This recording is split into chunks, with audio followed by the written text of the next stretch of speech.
Election আসলে নির্বাচনী ইস্তাহার আছে, নির্বাচনী ইস্তাহার প্রকাশ করতে হয়, ইলেকশন ম্যানিফেস্টোতে বলতে হয় যে আপনি জিতলে কি করবেন। সে সিপিআই এর মতো একটা ছোট পার্টিও বলে, তৃণমূল কংগ্রেসও বলে, সিপিএমও বলে, কংগ্রেসও বলে, বিজেপিও বলে, সব রাজনৈতিক দল বলে। আমি আপনাদের স্মরণ করিয়ে দিই, 2010 সালের শেষ, বাংলায় আগুন জ্বলছে, জঙ্গলমহলে যখন আপনারা দেখছেন রক্তের হোলি খেলা চলছে, জঙ্গলমহলে মাওবাদীদের নাম করে ভিন রাজ্য থেকে আসা কিষেনজিকে সঙ্গে নিয়ে মুখে গামছা বেঁধে সিপিএম এবং মাওবাদী একযোগে জাতীয়তাবাদী মানুষকে জঙ্গলমহলে হত্যা করছে। সারা জঙ্গলমহলে লাল মাটি যখন রক্তাক্ত হচ্ছে, অন্যদিকে পাহাড়, দার্জিলিং মাথার মুকুট, তখন পৃথক পার্বত্য, গোর্খা পার্বত্য ল্যান্ডের জন্য আন্দোলন করছে বিমল গুরুংরা। সারা বাংলা রক্তাক্ত হয়েছিল বাংলার মাটি। 34 বৎসরে আপনারা দেখেছেন 59,000 মানুষ খুন করেছিল বাংলার মার্ক্সবাদী কমিউনিস্ট পার্টি। 29 খানা গণহত্যা সংগঠিত করেছিল বাংলার মাটিতে। 34 বৎসরে সিপিএম 56,000 কলকারখানা বন্ধ করে 1,20,00,000 বেকারের বাংলা করেছিল। 37,000 মা ধর্ষিতা হয়েছিল। জ্যান্ত মানুষগুলোকে মাটির তলায় চাপা ফেলে দেওয়া হতো জেসিবি দিয়ে খুলে। আপনারা শুনেছেন বেনাচাপড়ার সেই ঐতিহাসিক কাহিনী। কমরেড সুশান্ত ঘোষেদের নেতৃত্বে আপনারা দেখেছেন, তপন ঘোষ, শুকুর আলীদের নেতৃত্বে, অজয় আচার্য, তার ছেলে শ্যামল আচার্য এখন আমাদের সঙ্গে পার্টি করে, বাবা জীবিত, তাকে তুলে নিয়ে গিয়ে মাটির তলায় ফেলে দিয়ে জ্যান্ত মানুষগুলো কবর দিয়ে দিয়েছিল সিপিএম। এহেন অত্যাচার যখন বাংলায় সাইকো হয়েছে, বাংলায় সেদিন এত বিনে পয়সায় রেশন ছিল না। আপনারা জানেন আমলাশোলে না খেতে পাওয়া মানুষগুলোর দৃশ্য আপনারা দেখেছেন। খাদ্য আন্দোলনে শহীদ হয়েছিলেন নুরুল। আমরা জানি জঙ্গলমহলের আদিবাসী সম্প্রদায়ের অগণিত মা ভাই বোনেরা পিঁপড়ের ডিম খেয়েছে ক্ষুধা নিবারণের জন্য। আমরা যারা সমতলে বাস করি, আমাদের প্রতি বাড়িতে অন্ন ছিল না।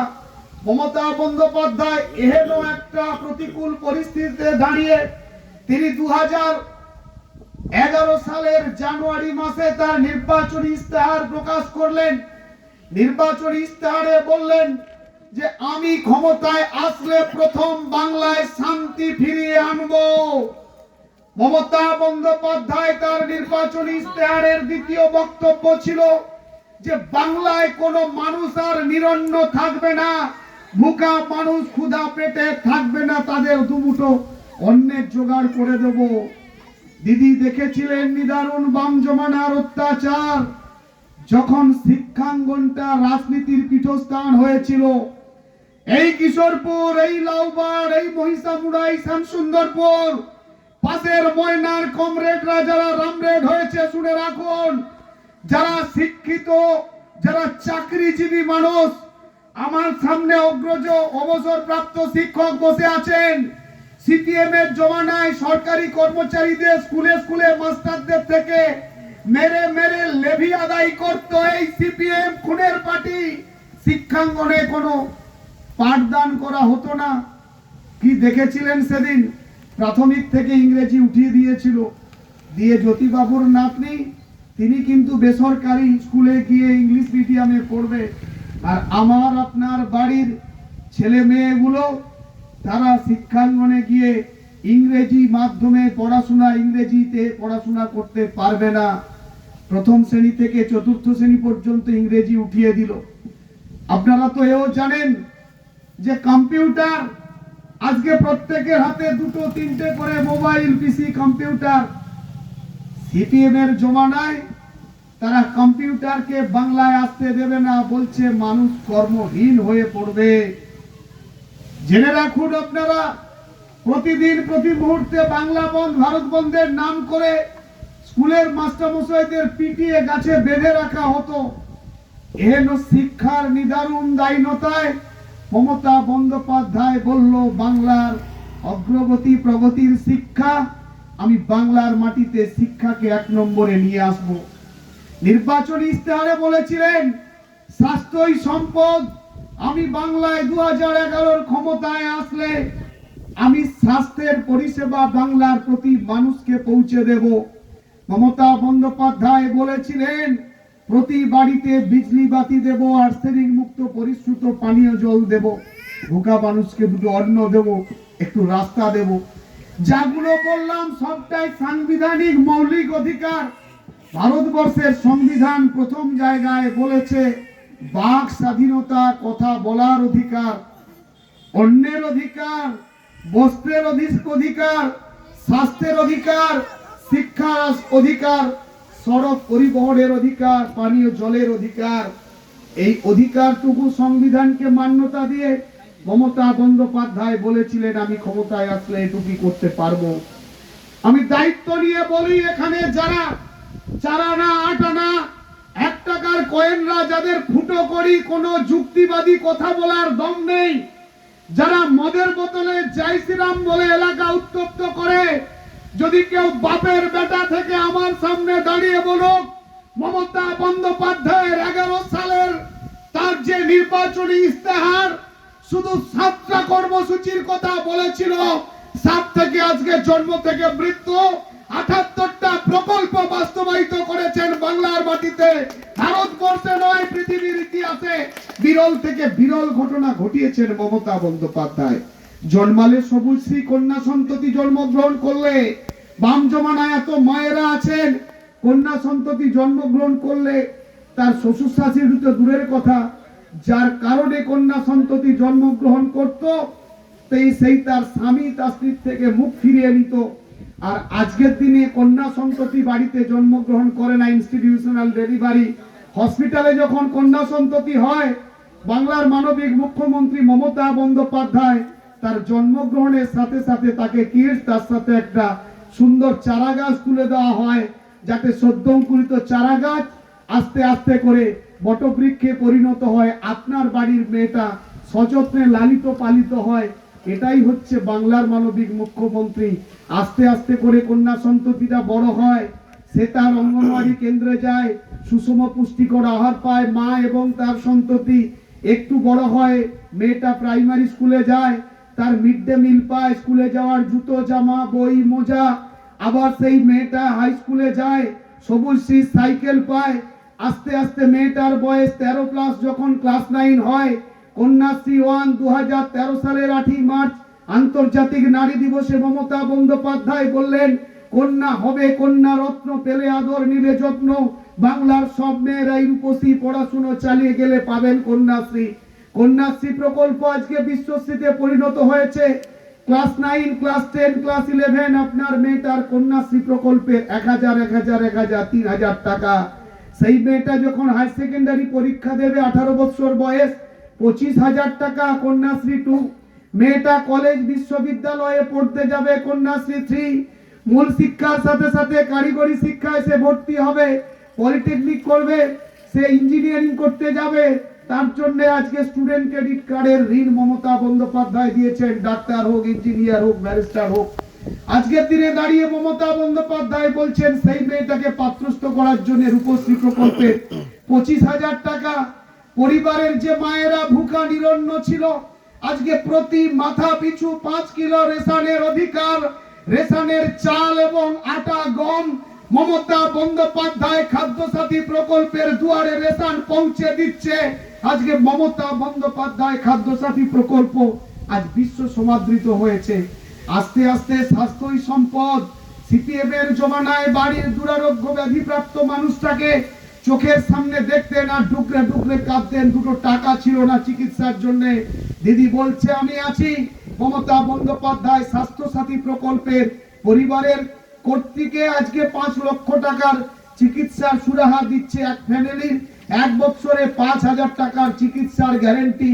আজকে আর কোনো মুমূর্ষ রোগীকে তার পরিবারকে স্বজন হারানোর বিয়োগ ব্যথায় কাঁদতে হয় না।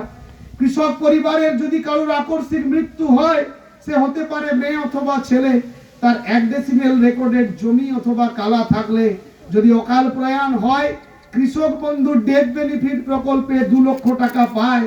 আজকে কৃষকের আয় দ্বিগুণ করার লক্ষ্যে কৃষক বন্ধু সুনিশ্চিত আয় প্রকল্পে মিনিমাম 4,000 বছরে আর ম্যাক্সিমাম 10,000 টাকা কৃষক বন্ধু সুনিশ্চিত আয় প্রকল্পে পাচ্ছে। দায়িত্ব নিয়ে বলি, এই এলাকা একটা সময় বামপন্থীদের আতুড়ঘর ছিল। অনেকে কমরেড আছেন, আজ রামরেড হয়েছেন, বুকে হাত দিয়ে বলবেন আপনি হয়তো জয় শ্রীরাম করতে যাচ্ছেন। সিপিএম এর জমানায় 4 জোড়া মুগুরছা অজন্তা হাওয়াই চপ্পল কমরেডদের বাড়িতে জুতো ছিঁড়ে ফেললেও একটা 400 টাকার আপনার বৃদ্ধ পিতা এবং মাতা ঠাকুরানির জন্য বার্ধক্য ভাতা পেতেন না। আজকে সেই রামরেডদের জানিয়ে যাই, আবার জুলাই মাসে দুয়ারে সরকার হবে। এই সরকার দুয়ারে সরকারে আপনার বাড়ির বাবা মা 60 বছর বয়স হলে বার্ধক্য ভাতা 1000 টাকা পৌঁছে দেয়। আজকে সমস্ত বৃদ্ধ বৃদ্ধারা এসেছেন হাসি মুখে এখানে। আমি তাই বলি, মমতা বন্দ্যোপাধ্যায় আধুনিক বিশ্বে এক এবং অদ্বিতীয়। বাম জমানায় যদি 25 বছরের ওপর 40 বছরের ওপরে যদি কোনো মায়েরা বিধবা হতেন তাহলে 400 টাকা বিধবা ভাতা পেতেন, তাও সবাই পেতেন না, কিছু কিছু পেতেন। কারা কারা কমরেড, কারা কারা লাল কালিতে লেখা একটা কমরেড লিখে দেবে তারা পেতেন। আজকে 18 বছরের কোনো মায়ের যদি কপাল পড়ে, এমন কেউ থাকলে বলবেন। 72 ঘন্টার মধ্যে দায়িত্ব নিয়ে বলে যাচ্ছি, আজকে বিডি অফিসে গিয়ে নাম লেখাবেন, তার 1 সপ্তাহ পরে দেখবেন আপনার বিধবা ভাতাটা চালু হয়ে গিয়েছে। এই প্রকল্পটা সরাসরি মমতা বন্দ্যোপাধ্যায় নিজে সোশ্যাল ওয়েলফেয়ার ডিপার্টমেন্টটা নিজে নবান্ন থেকে পরিচালনা করেন। দেখেন, এনকোয়ারি করেন যে কোন কোন মায়েরা এই পেনশন পাচ্ছেন না। ভাবতে পেরেছেন? যদি আপনার পেনশন পেতে একটু দেরি হয়, 9137091370 তে দিদিকে ফোন করে বলছেন দিদি আমি পেনশনটা পাওয়ার যোগ্য, আমি পাচ্ছি না, আপনি দেখবেন বিডি অফিস থেকে লোক এসে তদন্ত করে আপনার পেনশনটা পাইয়ে দেয়। বাম জমানায় অনেক অন্ধ খঞ্জ বোবা, আজকে মুখ বধির বাড়ির ছেলে মেয়েরা তারা বাড়ির অন্ধকার চার দেওয়ালে পড়েছিল, তাদের বুকে টেনে নিয়ে বাংলার মানবিক মুখ্যমন্ত্রী প্রকল্পের ঘোষণা করলেন। মানবিক 40% ডিসেবিলিটি, 40% ডিসেবিলিটি বা 40% যদি প্রতিবন্ধী হয় তাকে প্রতিবন্ধী কার্ড বানিয়ে দেয়। সেই সাথে মানবিক মুখ্যমন্ত্রী মানবিক প্রকল্পে 1000 টাকা করে পেনশন দেয়। আমি তাই আজকে আপনাদের কাছে বলি, মমতা বন্দ্যোপাধ্যায় স্টুডেন্টদের জন্য স্বামী বিবেকানন্দ স্কলারশিপ থেকে শুরু করে যুবশ্রীর মতো প্রকল্প করেছেন। যারা বলেন কর্মসংস্থান নেই, 1,37,000 সিভিক ভলেন্টিয়ার করেছেন, এনভিএফ করেছে, আজকে আপনারা দেখেছেন লেডি কনস্টেবল করেছে। আজকের দিনে দাঁড়িয়ে মমতা বন্দ্যোপাধ্যায় আশা অঙ্গনওয়াড়ি কর্মীদের চাকরি দিয়েছে। আজকে ভিআরপি থেকে শুরু করে ভিলেজ রিসোর্স পারসন থেকে শুরু করে আজকে আইটি সিআরপি, স্পেশাল সিআরপি থেকে শুরু করে মায়েদেরকে নিয়ে আজকে কর্মসংস্থান কর্মযোগ্য করেছে।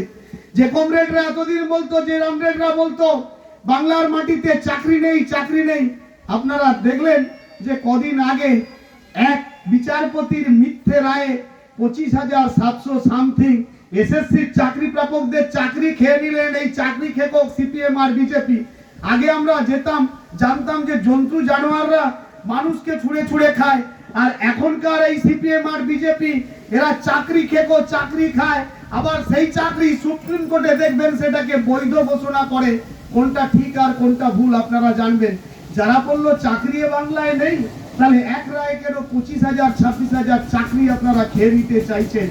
আমি তাই আজকের দিনে দাঁড়িয়ে বলি, মমতা বন্দ্যোপাধ্যায় শুধু এই জায়গায় থেমে নেই। আজকে স্বনির্ভরতার পথে মমতা বন্দ্যোপাধ্যায় এক কদম এগিয়ে আজকে মায়েদের স্বনির্ভর গোষ্ঠী স্বনিযুক্তি প্রকল্পের আওতায় এনে আজকে মিনিমাম 2 লক্ষ টাকা, ম্যাক্সিমাম 20 লক্ষ টাকা পর্যন্ত আপনাদের স্বনির্ভর গোষ্ঠীর লোন দিচ্ছেন, যাতে করে মায়েরা স্বাবলম্বী হয়। সেই সাথে মমতা বন্দ্যোপাধ্যায় 2021 সালে বলেছিলেন যে আমি যদি তৃতীয়বার ক্ষমতায় আসি, মা বোনেদের লক্ষ্মীর ভান্ডার উজাড় করে দেব, তফসিল জাতি উপজাতি 1000 এবং সাধারণের জন্য 500 টাকা। মায়েরা আগে 500 পেতেন, 1000 পেতেন। গত 1 এপ্রিল থেকে আপনারা কত পাচ্ছেন? 2রা এপ্রিল পেয়েছেন, আবার 2রা মে পেয়েছেন। আপনারা 1000 করে পাচ্ছেন। তফসিল জাতি উপজাতির মায়েরা 1200 টাকা করে পাচ্ছেন। এটা মমতা বন্দ্যোপাধ্যায়ের নাম। অনেকে বলে এটা ভিক্ষা। এত মায়েরা আছেন, বলুন তো এটা আপনাদের অধিকার না ভিক্ষা? যারা ভিক্ষা বলে আমি বলবো যে তাদের শিক্ষা দীক্ষা অত্যন্ত অল্প। কারণ কি, আজকের দিনে দাঁড়িয়ে একটা চাকরিজীবী মানুষ, তার পরিবারের বার্ষিক আয় হবে 10 লক্ষ টাকা। আপনার যদি বার্ষিক আয় ন্যূনতম 1 লক্ষ টাকা না হয়, তাহলে আপনি পাল্লা দিয়ে বাঁচবেন কি করে? তাই আজকে গ্রামীণ অর্থনৈতিক পরিকাঠামো মজবুত করার লক্ষ্যে মমতা বন্দ্যোপাধ্যায় এহেন প্রকল্প আজকে হাতে নিয়েছেন। আমি তাই বলি, এত বললাম ব্যক্তি উন্নয়ন, এবার সমষ্টি উন্নয়নে আসি। আজকে নরেন্দ্র মোদী মন কি বাতে নোটবন্দি করে, নরেন্দ্র মোদী মন কি বাতে পেট্রোল ডিজেল সারের দাম বাড়ায়, খাদ্যশস্যের দাম বাড়ায়, রান্নার জিরের ওপর জিএসটি বসায়। আর বাংলার মানবিক মুখ্যমন্ত্রী মমতা বন্দ্যোপাধ্যায়কে আপনি যখন বলেন 9137091370 দিদিকে বলো যে আমার পাড়ার রাস্তাটা নেই, দিদি বলল হয়ে যাবে। আমার এই ব্রিজটা রানীচক বাজারে নেই, আজকে দুটো ব্রিজ হচ্ছে 4 কোটি টাকা, একটা রানীচক আর একটা চণ্ডীপুর, দুটোই আমাদের লাগোয়া। জেনে রাখুন এহেন উন্নয়ন মমতা বন্দ্যোপাধ্যায়ের পক্ষে সম্ভব। কোন রাস্তা নেই, কোথায় পথবাতি নেই, কোথায় আজকে একটু পানীয় জল নেই, মমতা বন্দ্যোপাধ্যায়কে ফোন করলে দিদিকে বলো 9137091370 তে সমষ্টি উন্নয়ন ব্যক্তি উন্নয়নের কথা বলতে পারছেন। এ তো গেল বাংলার কথা। এবার ভোট তো ভারত গঠনের ভোট। ভারতবর্ষের প্রধানমন্ত্রী আপনাদের কি দিল আর কি দেওয়ার কথা ছিল? কন্যাশ্রী প্রকল্প তো আপনার বাড়ির মেয়েরা পায়। বলুন তো, বেটি বাঁচাও বেটি পড়াও কেউ পায়? একজন মা হাত তুলে বলতে পারবেন সে দম নেই কারুর বাড়ির বাচ্চা বেটিকে বাঁচায় না বিজেপি আর বেটিকে পড়ায় না এই বিজেপি? এটা শুধু ভাষণে আছে, ভাষণে শুনতে লাগে। আপনারা প্রত্যেক বাড়িতে স্বাস্থ্য সাথীর কার্ড আছে, আয়ুষ্মান ভারত নরেন্দ্র মোদীর আছে, উত্তর আসবে না টাকা, এটা শুধু শুনেছিলাম। জেনে রাখুন আপনারা, এই নরেন্দ্র মোদী বলেছিল 2019 সালে সমস্ত মায়েদের চোখে জল মুছিয়ে দেব আমি বিনা পয়সায়, উজালা প্রকল্পের গ্যাস দেব। আজকে মায়েরা বলুন তো, বিনা পয়সায় উজালা প্রকল্পের গ্যাস কি কেউ পেয়েছেন? উত্তর আসবে না, না আর না। জেনে রাখুন, যে নরেন্দ্র মোদী বলেছিল মেক ইন ইন্ডিয়া করব, জেনে রাখুন আজকে হাদরাস, উন্নাও আর দিল্লির নির্ভয়া কাণ্ড করেছে। আর আমার মণিপুরের আমার মা বোনেরা, শুধু সেখানে মুসলিম নেই, আদিবাসী জনজাতির কুকি সম্প্রদায়ের মানুষদেরকে, মায়েদেরকে গণধর্ষণ করে নগ্ন মিছিলে হাঁটায়, তাদের বাড়ি পুড়িয়ে দেয়। এই নরেন্দ্র মোদী বলেছিল বছরে 2 কোটি বেকারের চাকরি। যারা শিক্ষিত বেকার ভাই বোনেরা, মমতা বন্দ্যোপাধ্যায়কে গালমন্দ করো, দায়িত্ব নিয়ে বলি বছরে 2 কোটি বেকারের চাকরি, 10 বছর হয়ে গেল, 20 কোটি বেকারের চাকরি কই? তোমার দেখা নাই রে, তোমার দেখা নাই। একটা দিল্লি সরকারের চাকরি কেউ পায় না। আমি তাই আজকের দিনে দাঁড়িয়ে বলি, এই নরেন্দ্র মোদী তো আপনাদের বলেছিল যে ডিজিটাল ইন্ডিয়া তৈরি করবে। ডিজিটাল ইন্ডিয়ার নামে কি হয়েছে জানেন? আমার আপনার আধার কার্ডের সমস্ত তথ্য ভারতবর্ষের প্রধানমন্ত্রী নিয়েছেন, কিন্তু প্রধানমন্ত্রী কি সম্পদ আছে সেটা জানাচ্ছে না, সেটা জানাবে না। আপনার রাইট টু ইনফরমেশনেও আপনাকে জানাবে না, তথ্য জানার অধিকার আইনেও জানাবে না।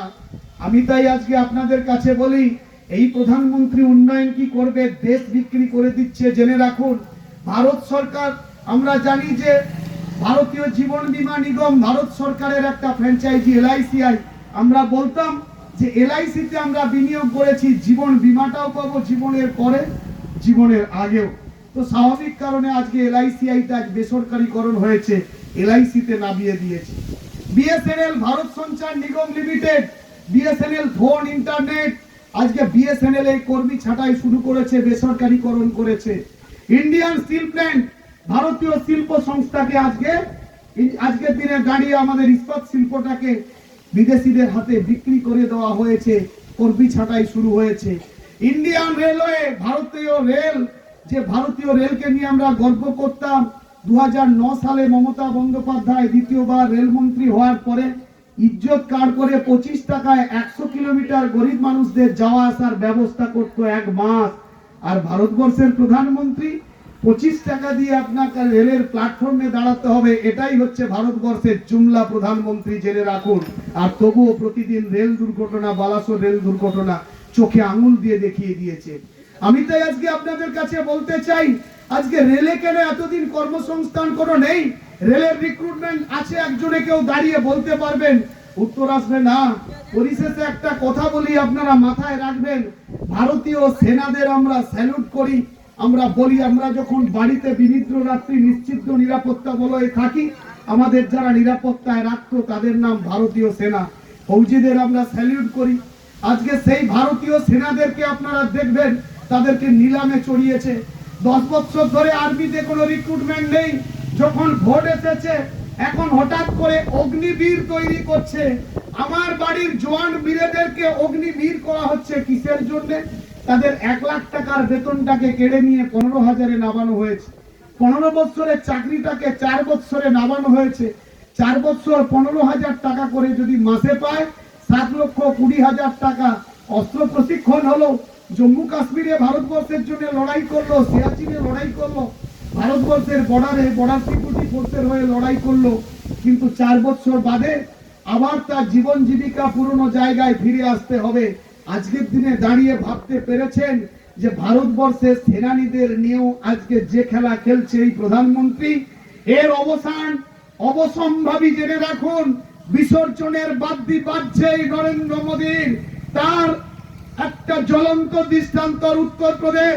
ভারতবর্ষের সব থেকে লোকসভা সিট বেশি আছে, 80টি সিট বিশিষ্ট লোকসভা সিট উত্তরপ্রদেশ, যেখানে মায়েদের গণধর্ষণ করে আর সেই ধর্ষকদেরকে জেল থেকে ছেড়ে দেওয়া হয়।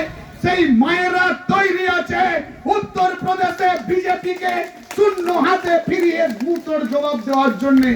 পরের বৃহত্তম রাজ্য আজকে মহারাষ্ট্র, যেখানে 48 সিট বিশিষ্ট, যেখানে শিবসেনাদের রাজ ছিল, সেই শিবসেনাদের এক সঙ্গী এমএলএ সিন্ধেকে বহু হাজার কোটি টাকা দিয়ে কিনে সেই রাজ্যটা কিনে নিয়েছে। আমরা বলি রাজ্য কেনা যায়, রাজ্যের ভোটারদের কেনা যায় না। রাজার টাকা, টাকা দিয়ে রাজ সিংহাসন কেনা যায়, কিন্তু প্রজাদের মান মর্যাদা কেনা যায় না। আপনারা সেই হিরোদ রাজার মতো বলবেন, দড়ি ধরে মারো টান, প্রধানমন্ত্রী নরেন্দ্র মোদী হবে খান খান। সেই সময় হয়েছে, 48 সিটে শূন্য পেয়ে ফিরে আসবে। তারপর তৃতীয় বৃহত্তম রাজ্য পশ্চিম বাংলা। এই পশ্চিম বাংলায় 42 সিট লোকসভা সিট বিশিষ্ট এই পশ্চিম বাংলা।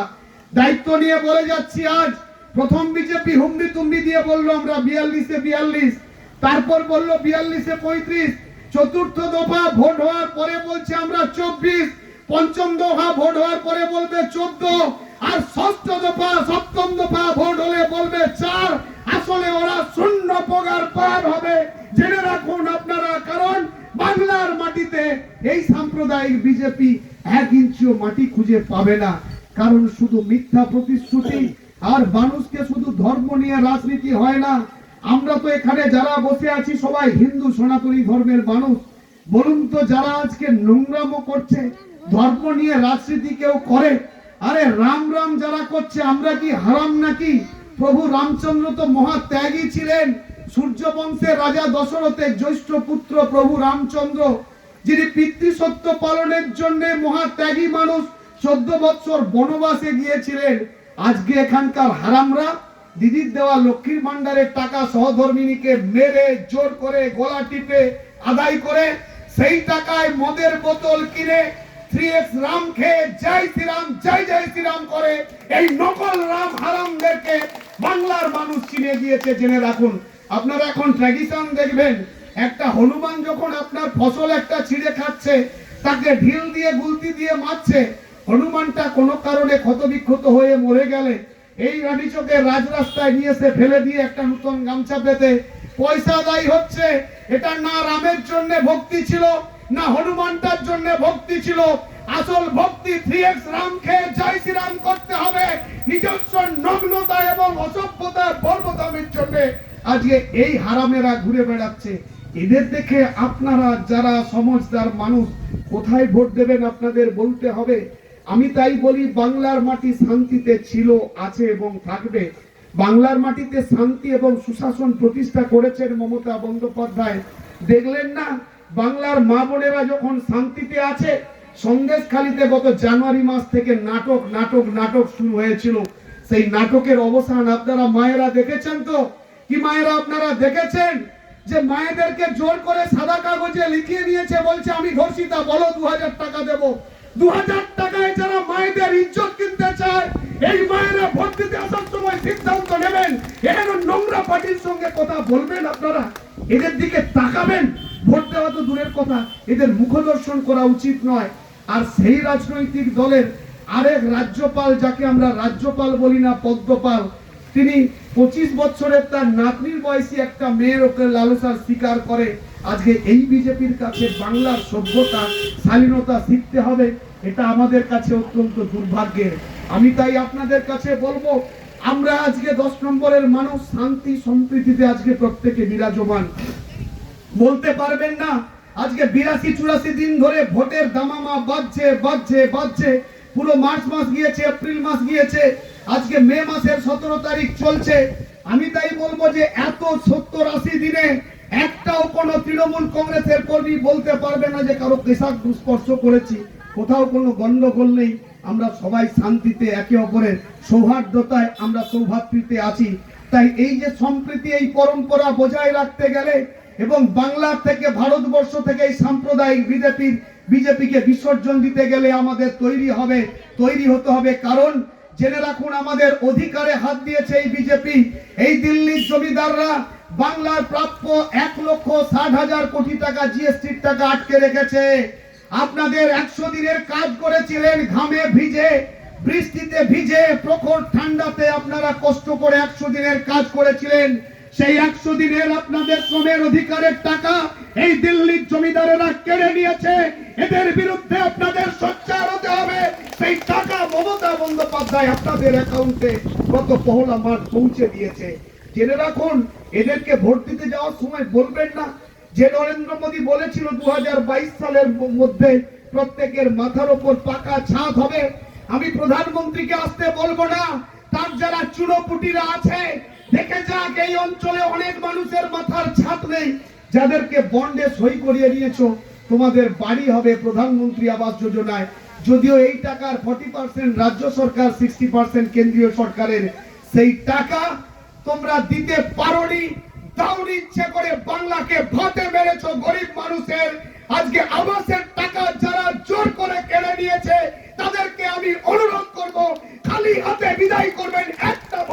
একটা ভোটও দেবেন না আপনারা মায়েরা এসে অগ্রণী ভূমিকা নেবেন, রাস্তায় লাইন দেবেন, দাঁড়িয়ে থাকবেন। কারণ এই বিপজ্জনক পার্টি, এরা বিজেপি পার্টি নয়, এরা বিপজ্জনক পার্টি। এরা জিতলে দেখবেন এদের নখ দাঁত আস্তে আস্তে করে, দেখলেন না পাশের বাচ্চাতে যারা মুখে নেতারা বলছে লক্ষ্মীর ভান্ডার ভিক্ষা, আর আনন্দপুরের বাচ্চার বিজেপির বুড়ো ভাম নেতারা ছেলেরাই লক্ষ্মীর ভান্ডারের টাকা চুরি করে আধার ট্যাম্পারিং করে নিয়ে নিচ্ছে বলে পাশের বাচ্চায় আজকে লক্ষ্মীর ভান্ডারের টাকা বন্ধ হয়ে পড়ে আছে। আমি তাই বলবো, এই নোংরা পার্টির নোংরা লোকেদের থেকে আপনারা 20 পাও দূরে থাকবেন। প্রত্যেকটা কথার সত্যতা নিজেরা যাচাই করবেন। ভোট কেন্দ্রে আসার আগে ভাববেন কোনটা ঠিক আর কোনটা ভুল। আপনারা গণতন্ত্রের গণদেবতা। যদি মনে হয় যে আমাদের বক্তব্যে মিথ্যা আছে, ভাওতা আছে, মিথ্যা প্রতিশ্রুতি আছে, তাহলে আপনার বিবেচনা আপনি করবেন। আর আপনার যদি মনে হয় যে বক্তব্য ধ্রুব সত্য, তাহলে আপনার মানবিক কারণে শুধু আপনি নয়, আপনার প্রতিবেশীর সমস্ত ভোটটা আগামী 25শে মে তৃণমূল কংগ্রেসের তারকা প্রার্থী দীপক অধিকারীর অনুকূলে দিতে হবে।